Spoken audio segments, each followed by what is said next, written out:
Good morning, viewers, subscribers and travellers. Thought I'd just do this quick video. I think I owe you an apology. I didn't put loads of videos out on my last holiday. Done a few little ones and put them out. Why didn't I put them out? I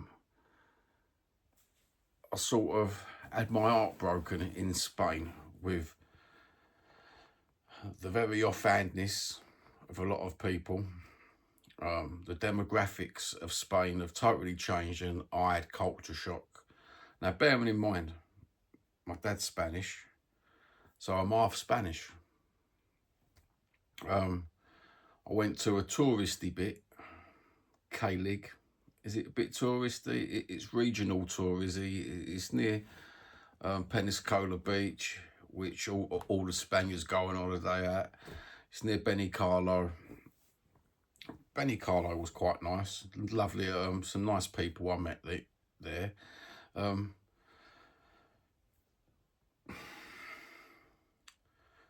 wasn't nothing I could show you in a video that you couldn't get from doing a search for another video, except for how packed it was at Pensacola. When you watch the videos of people doing them on YouTube, there's nobody on the beach. There's nobody walking about. It's just, it looks like it's a touch crowded, not compared to what it is in reality. Of a night time, you ain't going to get a parking space in Pensacola Beach. Let's face it, they was walking about in the thousands, the Spaniards on holiday. Can't blame them, it's their holiday. I took some family pictures and everything. We had the fire zones as well to contend with, so everywhere we wanted to go, there was a fire zone that way, a fire zone, that road closure that way, road closure that way. So I was with my family. We was on a family holiday. So I thought to myself, you know what, I'll make a decision, not even bother with YouTube. I've got my football channel. I've got this channel. And but what surprised me most, I'll be absolutely honest for you, was the demographics.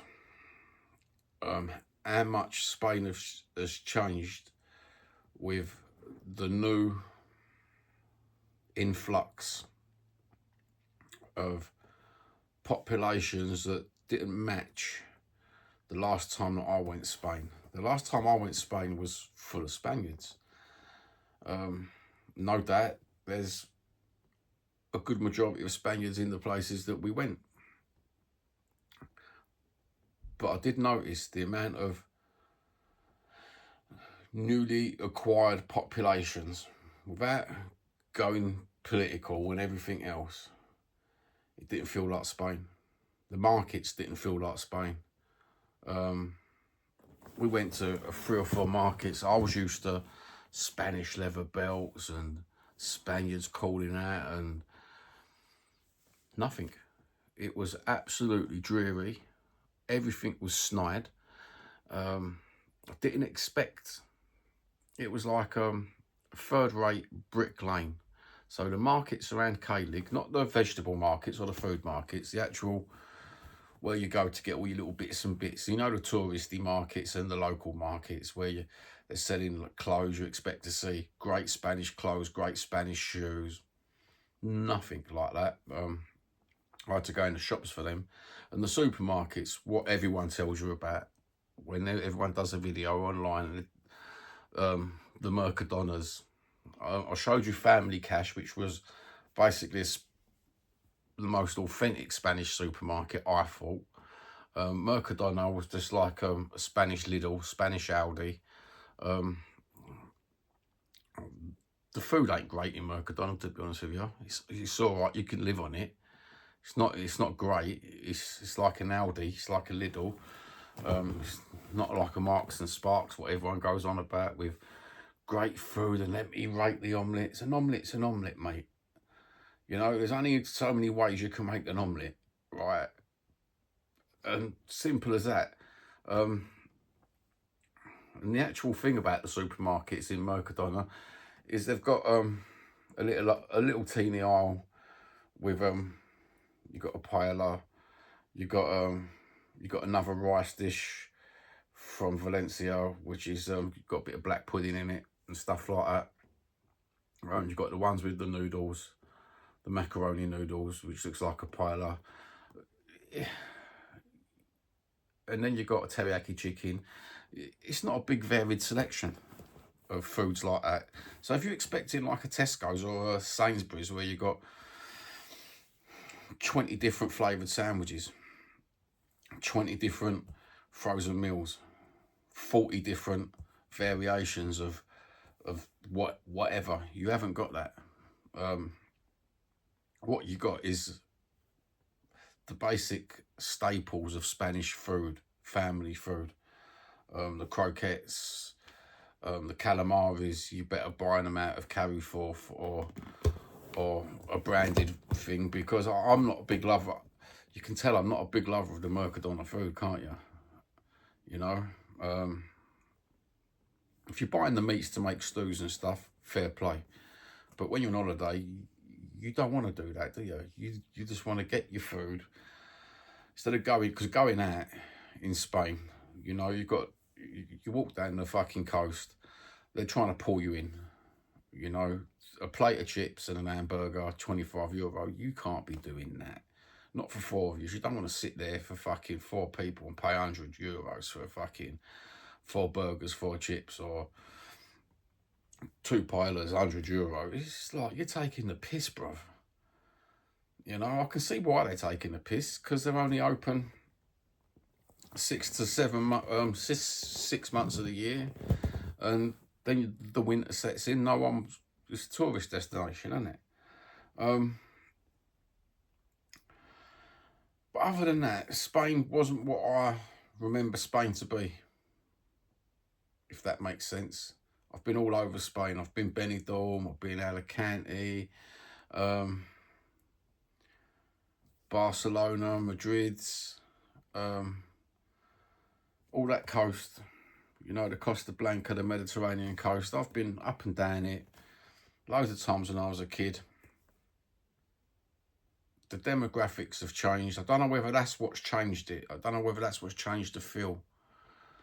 It was only when I went into rural towns, I see the Spanish old ladies sitting outside till 9 o'clock talking, smoking. None of this sitting outside smoking cigarettes, drinking coffees. None of the little coffee shops, what you expect, having the churros and the little breakfasts in the mornings. That was strange. You know, I don't know whether different parts of Spain do things a bit more differently to where we went. Did I enjoy it? I enjoyed the weather. I enjoyed the people. I didn't realise the amount of French and Dutch people that go to this part of Spain. Didn't see many English people whatsoever. Now, as an English speaker in that part of the world, people spoke English when they knew you were English, which was nice. There was none of that. I love France. I love French food. The French supermarkets compared to Spain was totally different. That's what was shocking. I was expecting a French supermarket in Spain, across the border. I was expecting it to be a lot more better quality, all round, as in the foods. I can't remember. There was the quality. The quality. It's all about holidays. All about quality. You pay your money. You want quality, don't you? Would I go back to that place next year? Yeah, I would. Now I've found secret beaches.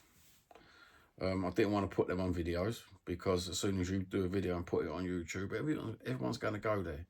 Or people pick up the name and think, oh, I'll go and do a video about that. I'll go and do it. And do you know what? I'm not about that. I'd like to keep the secret places secret. I'd like to keep the residential places private. So that was a lot of not doing videos on the beach. I didn't want to take pictures of people sunbathing, having their private holidays and stuff like that.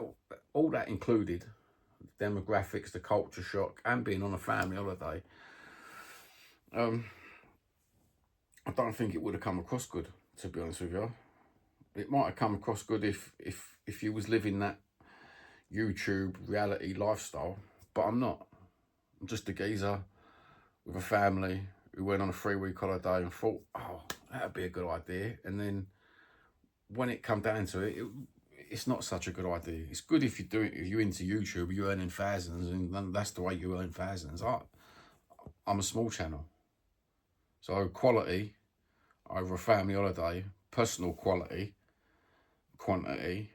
I'd rather spend my quality time with my children, with my wife, building memories, rather than putting them on the camera, basically. And at the same time, respecting other people's privacy. I don't think YouTube has got any of that anymore. We've got all the auditors and everything else, and everyone lives public life. Everyone's got a camera on their phone, and not that I'm dead against it. That's your cup of tea. You go and do that. I chose to do something different, and so that's my apology. That's my apology video for that. Now I'm back in Blighty, good old Britain, good old England. What it has given me is the need to document Britain more, and France a lot more. So I live quite close to France at the minute, so it won't take long to get on a ferry out there and back home again. I love the ferry crossings. I love the travel. So I'll be concentrating more on that now, and going out there to do a video, and to get around England more and do a video. Whether it be London, whether it be Sussex, Kent, all the places that surround me, and document it more. I wish people would have documented the areas of Spain more years ago, and then you could do a back and forth video of what it was like, because I'm pretty sure the area of Spain we went to this year, K-League, Benicarlo, Pensacola, I'm sure it was a lot more different years ago than it's turned out now. And I'm sure it was a lot more community based. That's the wording I'm missing. I thought it was going to be a lot more community based. Maybe being a tourist and an outsider, you don't see much of the community when you're there. But I tried to get into the community, but I didn't see much of a community. I see the Spaniards who lived there, and then the new demographics have obviously moved in the last 5 to 20 years. Shocking, absolutely shocking what Europe has become. I speak to French people, Italian people, Spanish people, German people, some Dutch people as well. In the last 20 years of speaking to all these nationalities, they've all moaned about the new demographics, the new populations of their own countries. Not in an horrible way, in a political way, that politics have governed people's perception and what you can and can't say, and your culture that you had, and it is being obliterated. I did see a lot of Spanish culture being obliterated where I was, via supermarkets, via branding, via economics of the town. Maybe it's the economics of the town where the government don't put loads of money into towns. Everyone likes to rip people off nowadays, don't they? You know, the rich get richer, the poor get poorer. Maybe if economically everyone was doing better in all these countries, in all these places that I've travelled. Maybe people would have a different perception of life, and maybe us tourists would have a different perception of the towns, and maybe the community would be more inclined to be more welcoming, would be more happy for themselves, and be proud of what they got. Because there's a lot to be proud of. If you're European and you're in any of these cities, there's a lot to be proud of. You've got some beautiful places. France is absolutely breathtaking. Spain is absolutely breathtaking. Economically, they're not so breathtaking. Economically, what's happened since COVID probably is since COVID, where the decline of everyone's economy and the living wage, the living whatever that they want to call it nowadays, is low. And as I go back to the saying, the rich get richer, the poor get poorer. That's the simple matter of economics. Until that changes in Europe, then it'll only get worse, and you'll see more political lefts and rights and more extreme on both sides.